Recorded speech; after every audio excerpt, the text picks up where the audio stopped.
Hello everyone, this is Professor He. Nice to see you again.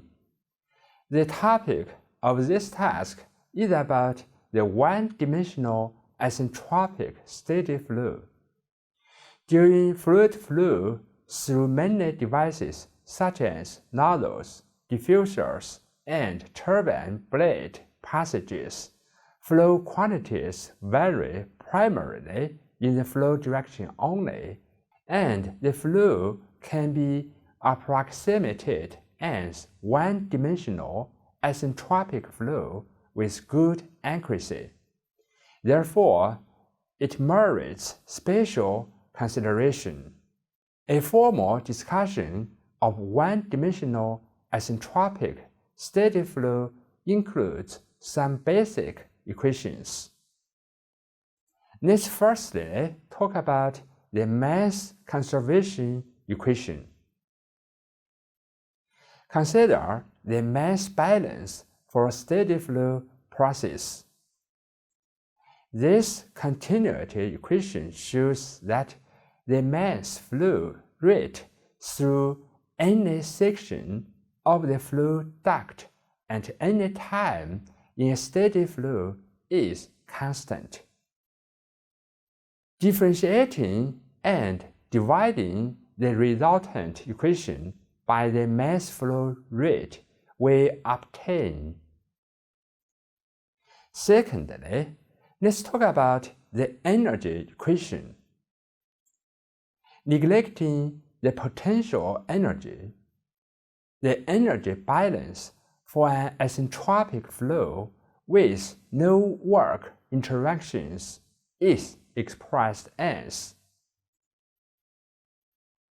The energy equation shows the velocity increase is due to the enthalpy decrease of the working fluid in the one-dimensional isentropic steady flow.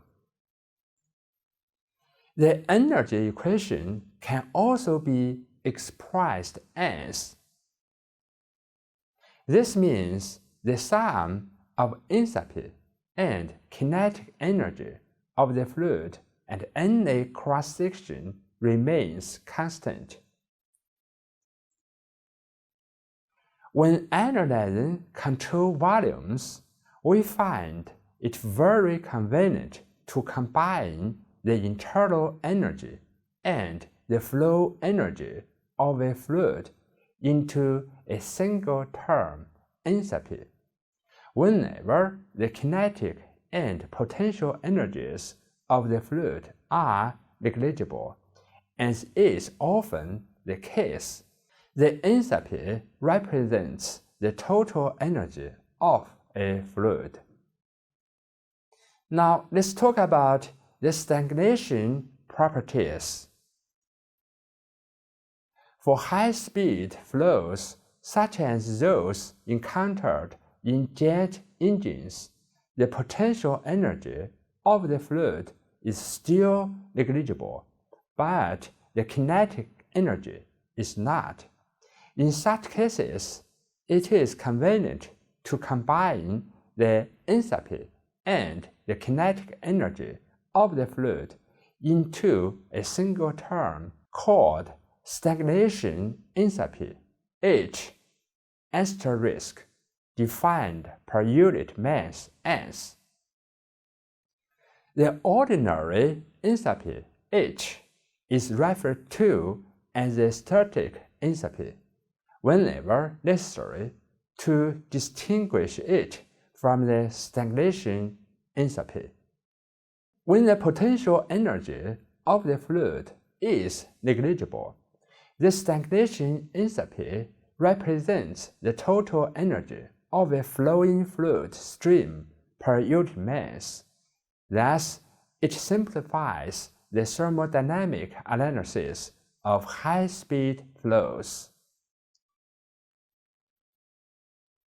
The stagnation state and the stagnation properties are indicated by the superscript asterisk.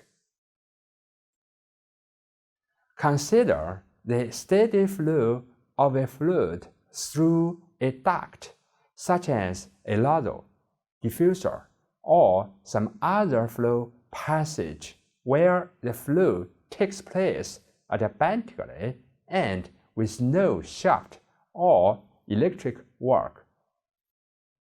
Assuming the fluid experiences little or no change in its elevation and its potential energy, the energy balance relation for this single-stream steady flow device reduces too. If the fluid was brought to a complete stop, the energy balance becomes. Thus, the stagnation enthalpy represents the enthalpy of a fluid when it is brought to rest adiabatically. During a stagnation process, the kinetic energy of a fluid is converted to enthalpy, which results in an increase in the fluid temperature and pressure. The stagnation state is called the isentropic stagnation state when the stagnation process is reversible as well as adiabatic. The stagnation processes are often approximated to be isentropic, and the isentropic stagnation properties are simply referred to as stagnation properties. When the fluid is approximated as an ideal gas with constant specific heats, we have expression for T asterisk, where T asterisk is called the stagnation temperature, and it represents the temperature an ideal gas attains when it is brought to rest adiabatically. The term squared Cf over 2 Cp corresponds to the temperature rise during such a process and is called the dynamic temperature. The pressure a fluid attains when brought to rest isentropically is called the stagnation pressure, P asterisk. At the same time, the stagnation density, rho asterisk, can be expressed as the actual and isentropic stagnation processes are shown on an HS diagram. Notice that the stagnation enthalpy of the fluid is the same for both cases.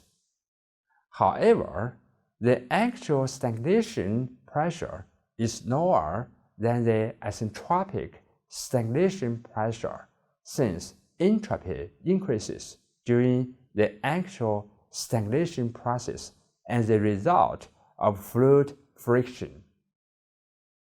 Many stagnation processes are approximated to be isentropic, and isentropic stagnation properties are simply referred to as stagnation properties. Finally, let's talk about the momentum equation. In the fluid, along the flow direction, take a small element cylinder. The cross-sectional area of the cylinder is dA, and the length is dx. Assume that the friction force acting on the side of the cylinder is dF. Using the Newton's second law of motion for the steady flow control volume, we have. For the frictionless flow, the momentum equation simplifies as. Okay, that's all for for this task. Thank you very much and see you next time.